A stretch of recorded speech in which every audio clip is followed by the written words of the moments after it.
And welcome to another screencast where we'll be discussing the oral cavity and teeth. So by the end of this, hopefully you'll be able to identify and describe here the specialized regions, tissues, and cells of the oral cavity or the mouth. Talk about the functional anatomy of the salivary glands, as well as the composition and the function of saliva.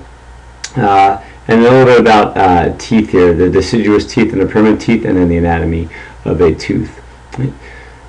So as we get started here, we'll take a look at a sagittal section of the mouth here, the oral cavity, and what we'll notice up here is this hard palate is actually part of the maxilla, right, maxillary bone, and the lower jaw right here is the mandible, and these bones are housing the teeth, and the teeth erupt from the bones. We'll talk about teeth a little bit later, but they of course are specialized for mechanical digestion. And you see here that here's the tongue, and that is for used for propulsion. We look back here at the soft palate, and then the part of the soft palate that hangs down the back of your pharynx there, the uvula, and this, of course, this uvula, when you swallow food, will block off any food from going up into the nasal cavity here. The epiglottis, which you cannot visualize, part of that pharynx, and it will close, and then the food bolus is propelled down the esophagus this way. The palatal tonsils are sometimes visible, and if you have a willing parent or friend or sibling around, you can get them to open their mouth here, and you can see that the palatal tonsils will be located in about this area right here. They're not on this diagram, but this is about where they would be. So you can visualize the uvula there, and this is where the palatal tonsils should be. Right? You'll also, of course, be able to visualize the different teeth. You have your molars, your premolars, your canines, and then your incisors here. And you have a top set and a bottom set as well. So let's talk about saliva here. So the salivary glands are exocrine glands. That means that they secrete their secretions into a duct that's open to the outside world. And they secrete salivary amylase along with some other things here. And the saliva, basically the functions. So if we talk about functions of saliva, one, it cleanses the mouth. Right? So any food particles that remain there can be cleansed out. It will also dissolve any food, the foodstuffs. It dissolves food. 3, will moisten and aid in, so this is moisten, and aid in compaction of the food into a bolus. Compaction into a bolus. And lastly here, it contains enzymes, which we mentioned there, the salivary amylase being the key one. So some functions of saliva that are produced by three main glands here. The parotid gland. Parotid is near the ear, literally. This otid here is ear, so here you see our large parotid gland. The submandibular gland is below the mandible, so this is the mandible that is cut right here, and here's your submandibular gland, and there is a duct that will lead to the oral cavity. And then lastly, the sublingual gland. The sublingual gland is, of course, lingual, below the tongue, language speaking. Right? So the sublingual gland is there, and there are many ducts of that sublingual gland that will secrete directly into the oral cavity as well. So if we look at the cartoon of what a salivary gland looks like, we see that we have simple cuboidal cells here lining this cavity, and then lining the duct are simple cuboidal cells as well. And again, this duct is open to the outside world, and this is where the saliva will be produced. There are two different types of cells that are here, these serous cells and then the mucus cells. And so the mucus cells produce a stringy type of mucus, so this is a little bit thicker, right? and the serous cells produce more of a watery solution, part of the saliva, and this is what contains the ions. This is what contains the enzymes, or these are the cells that will produce the enzymes there. And also the components of the saliva, then the components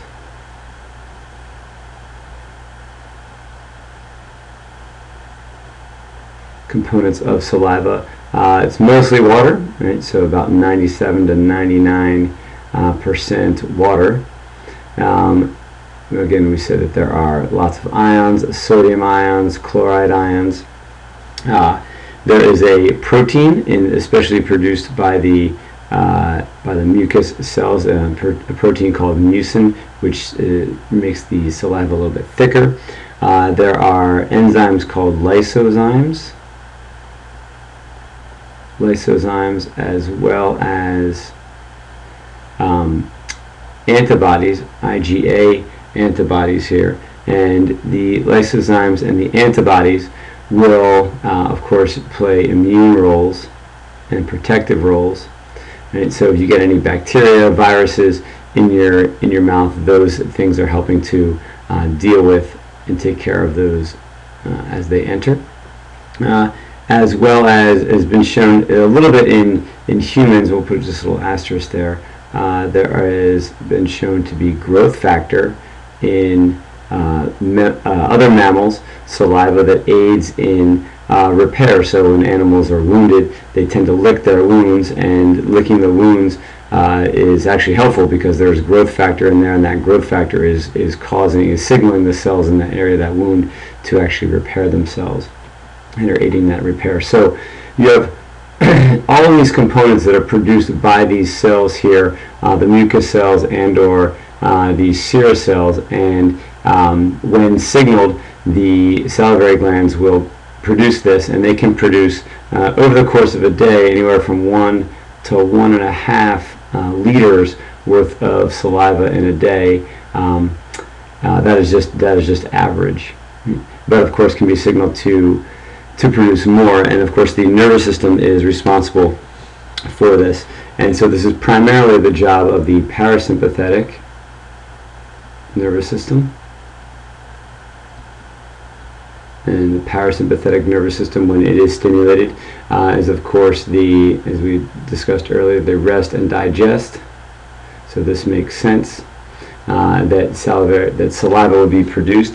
And it is the job of cranial nerves here down in the pons and the medulla area, especially the facial nerve, cranial nerve number 7, and the glossopharyngeal nerve, cranial nerve number 9 down here. And so when food enters the mouth, you have chemoreceptors as well as pressoreceptors. So when food is in the mouth, they are stimulating here. These are of course sensory. The blue is sensory, so information is being delivered via the facial nerve and the glossopharyngeal nerve. And here again you see sensors here, as well as even just sensors here that are able to just thinking about food, and that is sending action potentials to the medulla, right, to the pons area. And then there is motor output to both of these as well. So these are mixed cranial nerves. There's motor output via glossopharyngeal and facial, and you notice that motor output is going here to the the salivary glands and beginning to produce lots and lots of saliva. And this is all basically parasympathetic fibers, but the sympathetic fibers can also be stimulated. And when you stimulate sympathetic fibers here, you produce a thick mucus, and if the sympathetic stimulation is strong enough, this will actually constrict blood vessels, and you will then begin to limit saliva, and your mouth becomes very dry. Right? So if you are scared, or if you are about to embark on something that's extremely nerve-wracking, you may end up getting this dry mouth sensation, or you may be producing a very thick cotton mouth type mucus, and that would be indicative of sympathetic stimulation there. Okay, so maybe a good idea right now to sort of stop this, pause it, and summarize what you heard there and what you know about salivary glands and saliva production. Now on to teeth here. These are organs that are specialized for mechanical digestion, and the deciduous teeth are shown over here on the right, and so these are also known as our milk teeth or baby teeth, and these are deciduous because these are the ones that are shed. And each tooth here, you see we have molars that are here, and then you have a canine, and then incisors, and it's these lower incisors right here, Q, P, O, and N, that are the first ones to erupt, and of those, typically P and O are the first ones to erupt. And again, these are the mandibular ones, so these are the lower, and then the maxillary teeth, these are the upper ones.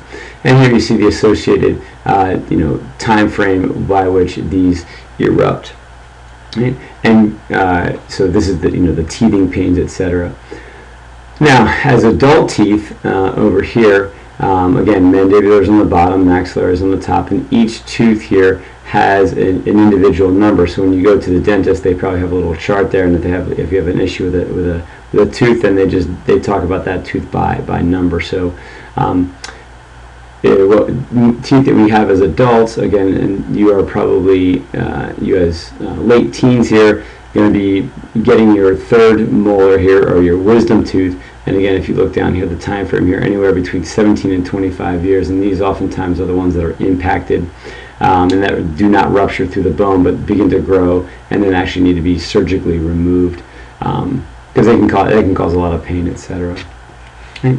And again, just showing you that you have these molars, and the molars are flattened out, and these are used more for grinding. The premolars, similar to the molars, the canines are for cutting and tearing and piercing, and then the incisors here are the ones that are used to incise or to cut the food. So you have different shapes for different functions there.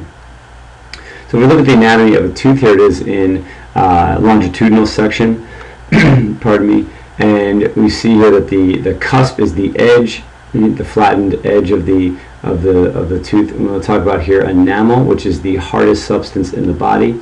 It is extremely brittle, but it is also acellular.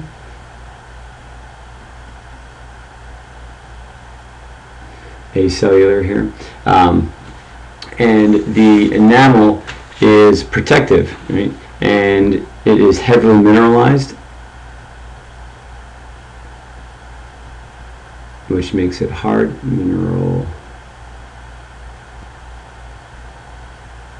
Heavily mineralized, and is secreted by cells that die as soon as the cell is erupting out of the bone. And here you see the bone here. So whatever enamel we have when that tooth comes out is what we're left with. Now, bacteria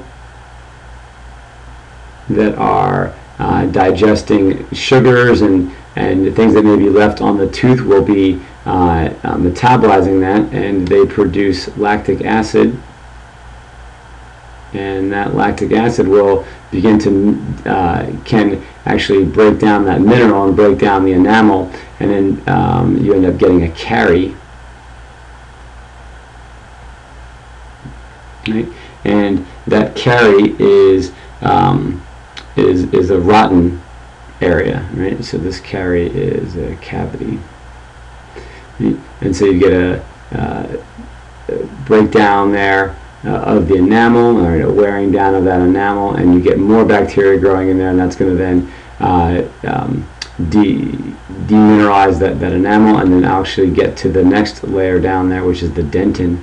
And dentin is a bone-like substance. It's not exactly like bone, but it is bone-like.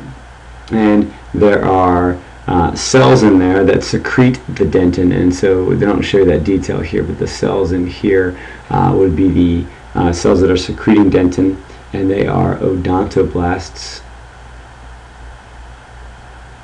These odontoblast cells secrete the dentin all of our basically throughout our lives, and the enamel there is protecting that. But again, if you get bacteria down in here, you can have the bacteria actually breaking down all that dentin as well. Deep to the dentin then is the pulp cavity with nerves and blood vessels, and again the nerves are yellow and the blood vessels here, and those nerves and blood vessels are supplying nutrients to those odontoblasts there, right, that line that. Right. And where that pulp is, as it goes down into the tooth farther, you end up getting this root canal here. As the dentin goes below the jawline, in here you have a substance called cementum, which is very descriptive. It cements the tooth in place and it holds it next to these periodontal ligaments.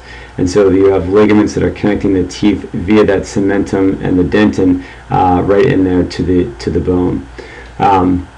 If you get enough decay in here, you can start breaking down these ligaments, and then the tooth actually would fall out. One aspect that I did not mention here is the gingiva or the gums, and so many of you have heard of. Again, these are the gums, and if you this gingiva is soft tissue here, and if you end up getting an inflammation of this, you have gingivitis, and this gingivitis is indicative of bacterial decay, and if that progresses long enough, you get periodontal disease, or periodontitis, and where all of this gum here can be decayed or broken down, and then you end up having another avenue for bacteria to get down into here and decay the periodontal ligaments, causing then tooth loss. As we age, this gingiva actually naturally recesses and becomes less and less, giving older people the appearance that their teeth are getting longer, or this is where we get the term long in the tooth from for old people or elderly people that have been around for a long time, or sometimes described as being long in the tooth, and that's why. Just on the right here, this clinical crown, the anatomical crown, here's the neck, the root, and then the apical foramen. The apical foramen is where the nerves and blood vessels will come into the bottom of the tooth there. If we need to have a crown installed, a false crown, that is, they're just putting a cap, of course, on the top of the tooth here to install, and the crown, it looks decorative, it looks like a tooth, but it is not really a real tooth here. So if you had to remove a diseased tooth, that's what they might do for you. They might anchor that to the next tooth next to it, right? Anchor that into the bone, right there, to hold that crown in place. Okay. So take an opportunity there to review what we've discussed there about teeth and the function of the teeth. And so at the end of this here, you should now be able to talk about the specialized regions, tissues, and cells in the oral cavity. Spent some time there about the functional anatomy of the salivary glands, and then reviewing the composition and function of saliva. And then a little bit about the teeth there, deciduous versus the permanent teeth, and then the anatomy of a tooth. Okay, thanks for listening.